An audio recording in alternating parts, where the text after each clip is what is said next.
একদিন ইহুদিদের মধ্য থেকে একটা লোক আমার দয়াল নবীজিকে হত্যা করার নিয়তে আমার দয়াল নবী রাহমাতুল লিল আলামিনের কাছে আসলেন। আয়েশা বলেন, আমি আপনার কাছে আজকে রাতে থাকতে চাই। আমার দয়াল নবী রাহমাতুল লিল আলামিন খুশি হয়ে গেলেন, তারে রাতের বেলা থাকার জন্য সুযোগ করে দিলেন। রাতের বেলা থাকার জন্য সুযোগ করার পর তারা যেখানে থাকতে দিলেন ওই জায়গায় তার অস্ত্র শস্ত্র রাখলেন। আমার দয়াল নবী রাহমাতুল লিল আলামিন তার মনের অবস্থা বুঝেনি, বুঝে না? নবীজির মনের অবস্থা বোঝার ক্ষমতা দিছে কে? আরো জোরে কন্যা কে? আমার দয়াল নবী রাহমাতুল লিল আলামিন তার মনের অবস্থা বুঝার পরেও তার কিছুই আমার নবী না বলে মেহমানকে মেহমান হিসেবে ইজ্জত করলেন। আমার নবীজি নিজে খাদেম হয়ে গেলেন, ভালোভাবে রাতের বেলা তার খাওয়া দাওয়ার ব্যবস্থা করলেন। পাগলা রাতের বেলা খায়া দায়া রাতের বেলা বিছানার মধ্যে শুইলেন। শোয়ার পরে রাতে তার পেট খারাপ হয়ে গেল, বিছানা খারাপ করে ফেললো। রাতের বেলা নবীজির উপর হামলা করবে দূরে থাক, বিছানা খারাপ হয়ে গেছে। এখন তার চিন্তা, মাথা খারাপ। হায় হায়, এই লোকটা আমারে এত আদর করলেন, এত মেহমানদারি করলেন, তার বাড়িতে থাকার জায়গা করে দিলেন, আমি তার বিছানা নষ্ট করে ফেললাম, কেমন দেখা যায়? উনি আমারে চিনে না, জানে না, তারপরেও তিনি আমারে নির্দ্বিধায় ঘরের মধ্যে জায়গা দিলেন। তার বিছানা যেহেতু নষ্ট হয়ে গেছে, তার উপর আরেকদিন হামলা করা যাবে, আজকে আপাতত চইলা যায়। পাগলায় নিজে লজ্জায় এবং কি জবাব দিবে এই ভয়ে রাতের বেলা বিছানা ছেড়ে চলে গেলেন। আমার মায়ের নবী রাহমাতুল লিল আলামিন তাহাজ্জুদের নামাজ পড়তে যখন উঠলেন, নবীজি রাহমাতুল লিল আলামিন ওই ব্যক্তির ঘরের দিকে তাকায়া দেখে পাগলার ঘরের দরজাটা খোলা। আমার নবী বুঝতে পারছেন নিশ্চয়ই কোনো না কোনো ঘটনা ঘটছে। আসলে রাতের বেলা ওই ঘরে কি হয়েছে আমার নবী জানেনি, আসলে জানেনি। অনেক মৌলভী সাহেব আছে, আমার নবী জানে এই কথা বললে তাদের পাজামা গরম হয়ে যায়, আছে না? এমন এ মৌলভী সাহেব মিশকাতুল মাসাবিহ কিতাবে 2021 নম্বর হাদিসটা এখন খোলেন, যদি পড়তে না পারেন কিতাবটা নিয়ে আসেন, আমি আপনারা পড়ায়া দিচ্ছি। মিশকাতুল মাসাবিহ কিতাব 2021 নম্বর হাদিসে মোবারকে আমার প্যারা নবীজি রাহমাতুল লিল আলামিন বলেন, হযরতে আবু হুরায়রা রাদিয়াল্লাহু তাআলা আনহু বলেন, একদিন নবীজি আমি আবু হুরায়রারে যাকাতের কোষাগার পাহারা দেওয়ার দায়িত্ব দিলেন। জোরে কন্যা সুবহানাল্লাহ। যাকাতের কোষাগার চিনেন তো? যে জায়গায় যাকাতের মাল রাখা হয়, খাবার হোক, খাদ্য হোক, অর্থ হোক, যে জায়গায় জমা করা হয় এটাকে কোষাগার বলা হয়। যাকাতের কোষাগারে আবু হুরায়রা রাদিয়াল্লাহু তাআলা আনহু রে আমার দয়াল নবীজি পাহারাদার নির্ধারণ করলেন, নাইট গার্ড। রাতের বেলা তিনি পাহারা দিচ্ছেন। এমন সময় হুরায়রা রাদিয়াল্লাহু এশার নামাজ দয়াল নবীজির সাথে একসাথে পড়ে চলে গেলেন পাহারা দিতে। রাতের বেলা পাহারা দিচ্ছেন যারা নাইট গার্ড, তারা রাতে ঘুমাইতে পারে? ঘুমাইলে পাহারা দিব কেমনে? ঠিক আছে না? রাতের বেলা ঘুমানো যায় না। আবু হুরায়রা রাদিয়াল্লাহু তাআলা আনহু বলেন, আমি যায় পাহারা দিতে লাগলাম। হঠাৎ করে রাতের বেলা আমার একটু তন্দ্রা লেগে গেল, আমার একটু ঘুম চলে আসলো।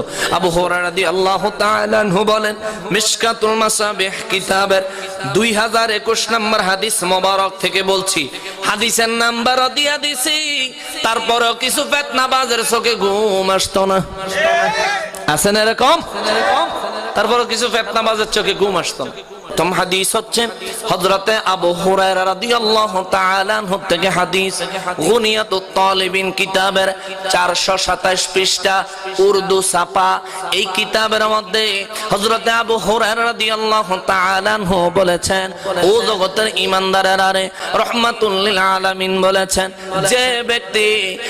যে ব্যক্তি আশুরার দিনে মুহররমের 10 তারিখের রাতের বেলা 2 রাকাত করে 4 রাকাত নামাজ পড়বে, এই নামাজের প্রত্যেক রাকাতে সূরা ফাতিহার পর 50 বার সূরা ইখলাস পাঠ করবে, নামাজের সালাম ফিরায়া। এরপরে যে ব্যক্তি আমার দয়াল নবীর উপর 70 বার দুরূদ ও সালাম পড়বে। আবু হুরায়রা রাদিয়াল্লাহু তাআলা আনহু বলেছেন, আমার দয়াল নবী ঘোষণা করেছেন, ওই ব্যক্তির পিছনের 50 বছরের এবং সামনের 50 বছরের জিন্দেগির গুনাহ আমার আল্লাহ মাফ করে দিবে। শুধুমাত্র তাই নয়, আমার দয়াল নবী রাহমাতুল লিল আলামিন আবু হুরায়রা রাদিয়াল্লাহু তাআলা আনহু বলেন, আমার দয়াল নবীজি বলেছেন, এইভাবে 4 রাকাত নামাজ যারা আদায় করবে আমার আল্লাহ তাদের জন্য জান্নাতের মধ্যে 1000 মহল নির্মাণ করবে। যদি তোমার ইলম থাকে, যোগ্যতা থাকে, যদি আলেম হয়ে থাকো, কিতাবটা খুঁজে দেখো, কিতাবটা খুঁজে দেখো। যেমন তেমন ব্যক্তি লেখে নাই, যিনি পীরানে পীর দস্তগীর গৌসে সামদানি কুতুবে রব্বানি আব্দুল কাদের জিলানী রাদিয়াল্লাহু তাআলা আনহু তিনি লিখছেন, তুমি তালাশ করে দেখো। আরো একটা হাদিসের কিতাব আছে, নুজহাতুল মাজালিস কিতাব, প্রথম খণ্ড 181 পৃষ্ঠা। এই কিতাবের মধ্যে নুজহাতুল মাজালিসের মধ্যে লিখলেন, আমার দয়াল নবী রাহমাতুল লিল আলামিন বয়ান করেছেন, দুনিয়ার মধ্যে যারা আশুরার রাতে, মুহররম মাসের 10 তারিখের রাতে 2 রাকাত করে 4 রাকাত নামাজ আদায় করবে, প্রত্যেক রাকাতে সূরা ফাতিহার পর 11 বার কুল হুয়াল্লাহ সূরা পাঠ করবে, আমার দয়াল নবীজি রহমান ওই ব্যক্তির পিছনের 50 বছরের গুনাহ আমার আল্লাহ এই নামাজের খাতিরে মাফ করে দিবেন। খোঁজেন খোঁজেন, এটাও খোঁজেন, এটা নুজহাতুল মাজালিস কিতাবের 181 পৃষ্ঠায় আছে। লেখাপড়া তো করেন না, করেন শুধু ফাইজলামি। মিশকাতুল মাসাবিহ কিতাবের 2021 নম্বর হাদিসে মোবারক থেকে বলছিলাম, আবু হুরায়রা রাদিয়াল্লাহু তাআলা আনহু বলেন, দয়াল নবীজি রাহমাতুল লিল আলামিন আমারে যাকাতের কোষাগারের পাহারাদার বানালেন। প্রথম দিন পাহারা দিতে যাই, রাত্র যখন গভীর হলো, হঠাৎ আমার একটু তন্দ্রা লেগে গেল। কিছুক্ষণ পর একটা খসখসানি শব্দে আমার ঘুম ভাঙলো। আমি ঘুম ভাঙার পর আমার কাছাকাছি নজর কইরা কাউরে পাইলাম না। হঠাৎ আমার মনে একটা ধারণা হইল, নিশ্চয়ই যাকাতের কোষাগারে কেউ চুরি করতে ঢুকেছে। দৌড়াইয়া যাকাতের কোষাগারে ঢুকেছে, ঢুইকা তাকায়া দেখে এক ভদ্র মহোদয় ব্যাগ লইয়া যাকাতের কোষাগার থেকে মাল সামানা ব্যাগে ঢুকাইতাছে। জোরে বলেন নাউজুবিল্লাহ। আবু হুরায়রা রাদিয়াল্লাহু তাআলা আনহু তারে দেখা পিছন দিয়ে যায় খপ করে ধরে বলাইছে, এ বেটা, রাহমাতুল লিল আলামিনের যাকাতের কোষাগার আমি আবু হুরায়রা পাহারা দিচ্ছি, তোমার কত বড় দুঃসাহস, তুমি যাকাতের কোষাগারে আইসা চুরি করতে লাগছো। সাথে সাথে লোকটা চোখের পানি ছাইড়া দিয়া আবু হুরায়রা রাদিয়াল্লাহর কাছে 2 হাত জোড় করে কান্নাকাটি অনুনয় বিনয় শুরু করে দিলেন। আবু হুরায়রা রে, আমার সন্তানাদি আছে, তারা 3 দিন যাবত না খাওয়া, অনাহার, তাদের অবস্থা বড় খারাপ, কাজকর্ম কোনো কিছুর ব্যবস্থা করতে পারি নাই, যার কারণে বাধ্য হয়ে যাকাতের কোষাগারে চুরি করতে আসলাম। এই আবু হুরায়রা, এই যাকাতের কোষাগারের এই সম্পদগুলি কাদের জন্য? যারা অসহায়, যাদের সম্পদ বলতে কিছুই নাই, তাদের জন্য। ওই পাগলায় কয়, এই আবু হুরায়রা, আমি বড় গরিব, আমার সন্তানগুলি ঘরে খাবার খাওয়ার জন্য কোনো খানা পায় না রে আবু হুরায়রা, এই জন্য আমি নিতে আসলাম। যদিও চুরি কইরা থাকি, আমার হক আমি নিচ্ছি, তুমি আমারে বাধা দিও না। আবু হুরায়রা রাদিয়াল্লাহু কয়, নিয়ে যাও, কিন্তু এইভাবে না জিজ্ঞেস করে না বলে নেওয়ার কোন রকমের সিস্টেম নাই। তবে যেহেতু আজকে আইসাই পড়ছ, নিয়ে যাচ্ছ, নিয়ে যাও, তবে খবরদার আর কোনোদিন এইভাবে আসবা না। যখন ওই তোমার যাকাতের সম্পদের দরকার হবে, রাহমাতুল লিল আলামিনের দরবারে তুমি দরখাস্ত করবার জন্য যাকাতের সামানের ব্যবস্থা দয়াল নবীজি করে দিবে। আর জোরে বলেন সুবহানাল্লাহ। কারণ কি কারণ वो जिसके लिए महफिल कौनैन सजी है, फिरदौस बरी जिसके वसीले से बनी है वो हाशिमी मक्की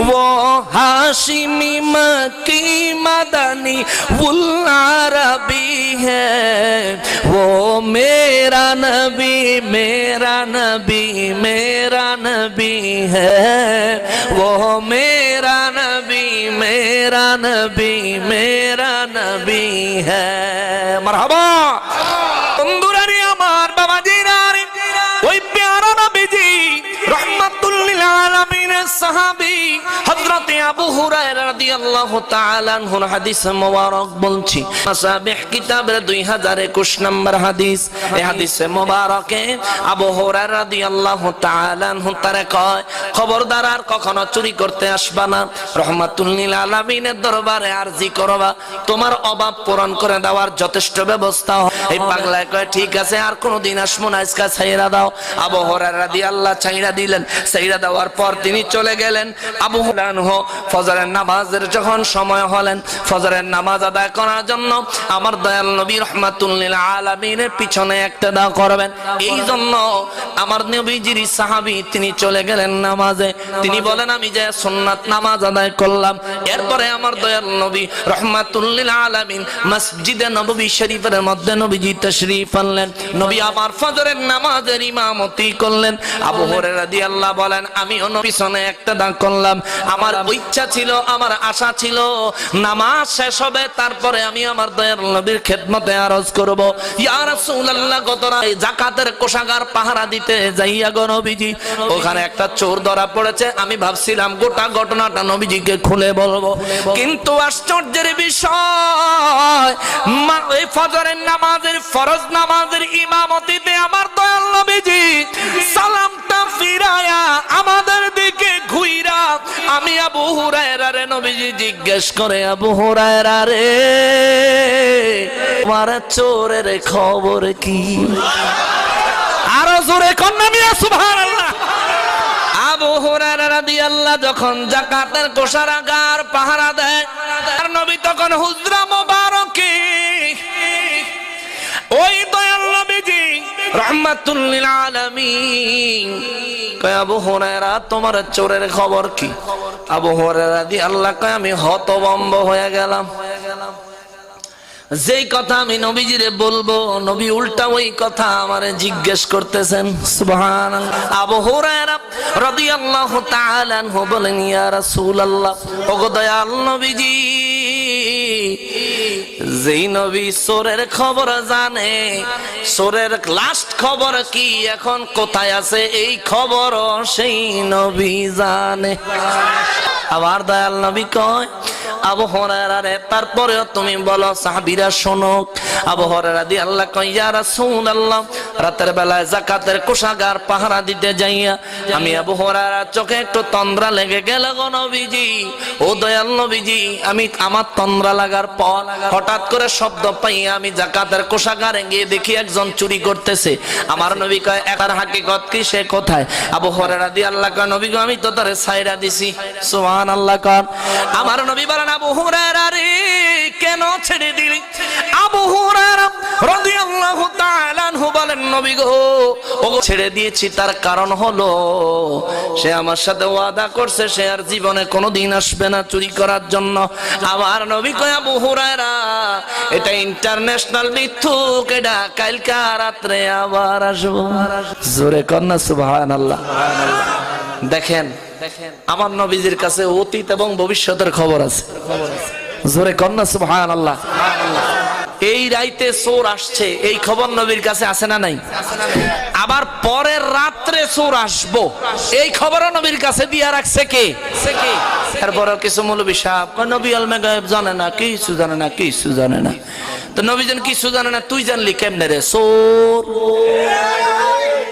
এই জিদেরও কিন্তু পতন হইছে তোগো পতন হইব ইনশাআল্লাহ পতন হয়ে যাইব টিকবি না এ মুসলমান আল্লাহর বান্দারা রে আমার প্যারা নবীর উম্মতেরা রে খেয়াল করে শোনেন, আমার দয়াল নবীজির ইজ্জতের ক্ষেত্রে আসলে কিছু মানুষ আছে ভালো লাগে না। এ মুসলমান, যদি আপনার মনে এমন কোন চিন্তা ভাবনা থেকে একটু নিরপেক্ষ মন নিয়ে শোনেন, আপনার মনের মধ্যে যদি এইরকম চিন্তা থাকে, যেমন আমাদের দেশে কিছু মৌলবী সাহেবরা বলল লা ইলাহা ইল্লাল্লাহর সাথে মুহাম্মাদুর রাসূলুল্লাহ সাল্লাল্লাহু আলাইহি ওয়াসাল্লাম লেখা যাবে না, কেন? লেখলে শিরক হবে। আমি তারে জিজ্ঞাসা করতে চাই, মৌলবী সাহেব, আল্লাহর নামের সাথে নবীর নাম লিখলে যদি শিরক হয়, আল্লাহর নামের সাথে নবীর নাম পড়লে কি হয়? লেখাটা যদি শিরকি হয়, পড়লেও তো শিরক হইব। ও মৌলবী, আপনি বলেন কোন কালিমা দিয়া মুসলমান হইছেন? এই কালেমা পড়ে মানুষ মুসলমান হয়, এই কালেমা পড়ে মানুষ ইমানদার হয়, এই কালেমা পড়ে মানুষ আল্লাহর প্রিয় বান্দা হয়। কালেমার উপর আপনি ফতোয়া লাগায়া দিলেন। ফতোয়া কি? এই কালেমার সাথে লা ইলাহা ইল্লাল্লাহর সাথে মুহাম্মাদুর রাসূলুল্লাহ একসাথে লেখা যাবে না, কেন? আল্লাহর নাম উপরে থাকবে, নবীর নাম নিচে থাকবে। ভালো কথা, 1 মিনিটের জন্য মাইনা নিলাম, লা ইলাহা ইল্লাল্লাহ উপরে থাকবে আর মুহাম্মাদুর রাসূলুল্লাহ সাল্লাল্লাহু আলাইহি ওয়াসাল্লাম নিচে থাকবে। লা ইলাহা ইল্লাল্লাহর মধ্যে আল্লাহ কয়বার? লা ইলাহা ইল্লাল্লাহ আল্লাহ কয়বার? আল্লাহ শব্দটা কয়বার? আল্লাহর নাম একবার, সেজন্য আল্লাহ পরে মুহাম্মাদুর রাসূলুল্লাহ, এখানে নবীর নাম একবার, এই জন্য নবীর নাম নিচে, কিন্তু মুহাম্মাদুর রাসূল সেখানে তো একটা আল্লাহ আছে, মুহাম্মাদুর রাসূলুল্লাহ, ওখানে একটা আল্লাহ আসেনি। তো আপনি প্রথম আল্লাহ উপরে উঠাইলেন, দ্বিতীয় আল্লাহ তো নিচে নামায়া দিলেন, এখন কি হইব? এখন আপনার ফতোয়ায় আপনি বলেন আল্লাহর নাম উপরে থাকবে, নবীর নাম নিচে, তাইলে কালেমারে আপনি 2 ভাগ করতে চান। আরে আপনার ফতোয়ায় তো কালেমা 3 ভাগ হওয়ার কথা। উপরে মোহাম্মদ নাম নিচে, মোহাম্মদুর রাসূল নিচে, আবার আল্লাহ উপরে। এগুলি কি ফতোয়াবাজি না ফাজলামি? এই ধরনের কথার কোনো ভিত্তি আছে নাকি? আল্লাহর নামের সাথে দেখেন নবীর নাম আপনি সরায়া দিতে যতই চেষ্টা করেন, কখনোই সম্ভব হবে না, হবে না, হবে না, হবে না। বলবেন হুজুর কেন? আরশে আজিমে আল্লাহর নামের সাথে নবীর নাম লেখা আছে, দুনিয়ার মসজিদের টাইলসের লেখা আপনি নামায়া দিবেন, ওই আরশে আজিমের লেখা কি করবেন? ওইটা কি করবেন? ওটা তো পাশাপাশি। আমার দয়াল নবী রাহমাতুল লিল আলামিনকে প্রশ্ন করলেন সাহাবায়ে কেরাম, ইয়া রাসূলুল্লাহ সাল্লাল্লাহু আলাইহি ওয়াসাল্লাম, নবী গো, ও গো দয়াল নবীজি, দুনিয়ার মধ্যে মানুষ যখন কোন দালান বানায়, দালান চিনেন? যখন কোন বিল্ডিং বানায়, বিল্ডিং এর যখন কোন দেয়াল বানায়, ওই দেয়াল বানাইতে গেলে একটা ইট দেয়। তৎকালীন সময় তো পাথর দিয়া বানাইতো, ইট ছিল না। ও দয়াল নবীজি, এই একটা পাথরের উপর আর একটা পাথর দিয়া, মাঝখানে সিমেন্ট আর বালি দিয়া এইটাকে আটকানোর জন্য একটা ব্যবস্থা করেন গো নবীজি। এরপরে ধাপে ধাপে উপরে উঠলে একটা দেয়াল হয়। ইয়া রাসূলুল্লাহ, আপনি বলেছেন 8টা জান্নাত আমার আল্লাহ বানাইছেন, ও দয়াল নবীজি, জান্নাতের দেয়াল আছে না নাই? আমার নবী বলেন আছে রে সাহাবীরা। নবীজির সাহাবায়ে কেরাম বলেন, ইয়া রাসূলুল্লাহ, জান্নাতের দেয়ালগুলি আল্লাহ কি দিয়া বানাইছে? সুবহানাল্লাহ, জান্নাতের দেয়াল আল্লাহ কি দিয়া বানাইছে গো নবীজি? আমার দয়াল নবী রাহমাতুল লিল আলামিন বলেন, সাহাবীরা রে, জান্নাতের দেয়ালগুলি আল্লাহ বানাইছে একটা স্বর্ণের ইট, একটা রূপার ইট পাশাপাশি বসায়া। সুবহানাল্লাহ, একটা স্বর্ণের ইট আর একটা রূপার ইট পাশাপাশি বসায়া আমার আল্লাহ জান্নাতের দেয়াল বানাইলেন। সাহাবায়ে কেরাম বলেন, ইয়া রাসূলুল্লাহ সাল্লাল্লাহু আলাইহি ওয়াসাল্লাম, একটা পাথরের উপর আর একটা পাথর রাখলে অনেক সময় থাকে না, কাত হয়ে পড়ে যায়। নবী গো, ও রহমাতুল লিল আলামিন, কাবা শরীফের দেয়াল দেখেছি। ইব্রাহিম নবী পাথর দিয়া কাবা শরীফ বানাইছেন, একটা পাথরের উপর আর একটা পাথর দিছেন, এটাকে আটকানোর জন্য মাঝখানে একটা প্রলেপ দিছেন।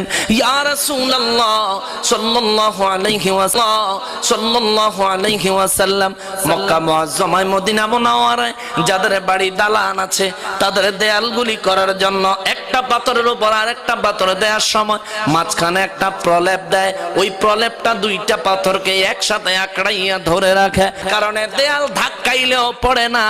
ও দয়াল নবীজি, আপনার কাছে আমরা জানতে চাই, জান্নাতের মধ্যে একটা স্বর্ণের ইট একটা রূপার ইট দিয়া আমার আল্লাহ জান্নাতের দেয়াল বানাইলেন। ইয়া রাসূলুল্লাহ, ইয়া হাবিবাল্লাহ, ওই জান্নাতের ইটগুলি আমার আল্লাহ কি দিয়া আটকাইছেন?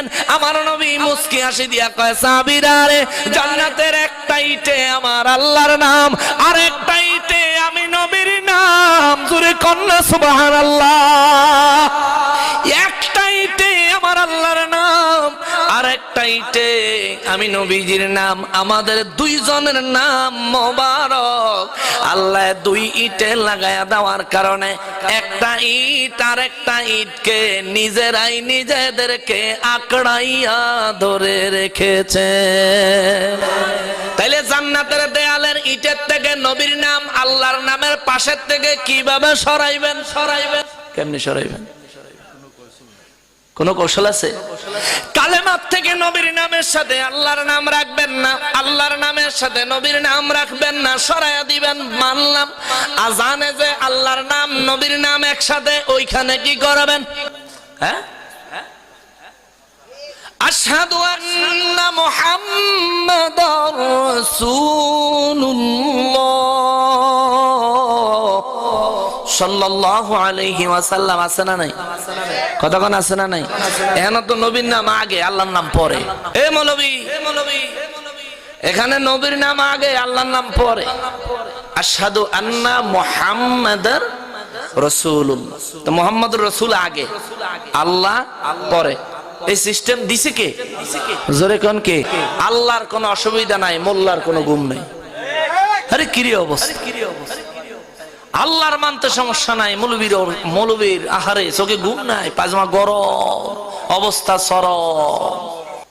আল্লাহ হেদায়েত দিতে। জোরে কোন আমিন, আরো জোরে কোন আমিন। একামতে আল্লাহর নাম নবীর নাম একসাথে না আলাদা? ইকামতে তো হ্যানতে সরাইবেন কেমনে? চতুর্মুখী কথা বলতেছি, কারণ এখন ফিতনার জামানা, ফিতনার সময়। এই সময় নিজের ইমানকে বাঁচাইতে হবে। বাঁচাইতে গেলে চতুর্দিকে কথা না বললে হবে না। আমি আমার জানের পরোয়া করি না, চিন্তা করি না, কখনোই চিন্তা। আমার হায়াত এখন আছে, আমি বিল্ডিং থেকে সুস্থভাবে নামতে পারবো, এরকম কোনো গ্যারান্টি আমি দিতে পারবো? পৃথিবীর কেউ দিতে পারবে? কোনো গ্যারান্টি নেই। মরণ তো একদিন হবে, কারণ মৌত প্রতিদিন আমাদেরকে ডেকে ডেকে বলে, আল্লাহর সৃষ্টি জীব আমি, মৌত আমার নাম, ভবের লীলা সঙ্গ করাই হলো আমার কাম। ভাই নিয়া বোন কান্দাই, বোন নিয়া ভাই, আমার কঠিন থাবা থেকে কাহারো রক্ষা নাই। ঠিক কিনা? একমাত্র রক্ষা করতে পারেন কে? জোরে কন্যা কে? ওরে জ্বলন্ত আগুনে ফেললো ইব্রাহিম নবীরে, আল্লাহ ইব্রাহিম নবীরে। আগুন হইল ফুল বাগিচা, আগুন হইল ফুল বাগিচা, বাঁচাইলা তারে মৌলা তুই রে, মৌলা তুই রে, তুই আওয়ালয়া খেরে মৌলা তুই রে, তুই জলেতে ডুবাইয়া জগৎ কিয়ামত দেখা, মৌলা কিয়ামত দেখালি। ঝড় তুফানে নূহ নবী, ঝড় তুফানে নূহ নবী, কিস্তি তুই বাঁচাইলি মৌলা তুই রে, তুই কিনা? ঝড় তুফানের ভিতরে নূহ নবীর কিস্তি বাঁচাইলেন কে? আগুনের ভিতরে ইব্রাহিম আলাইহিস সালামকে হেফাজত করেছেন কে? আল্লাহ। ফেরাউনের কবল থেকে মুসা আলাইহিস সালামকে হেফাজত করছেন কে? ওই আল্লাহ আছে না? আছে না? তাহলে ডরাইতাম কারে? ভয় যদি করতে হয় একমাত্র আল্লাহকে ভয় করব। কারণ আজকে না হয় কাল, না হয় 100 বছর পরে হোক, কোনো না কোনো একদিন আল্লাহর সামনে দাঁড়ানোর জন্য আমাকে চলে যেতেই হবে।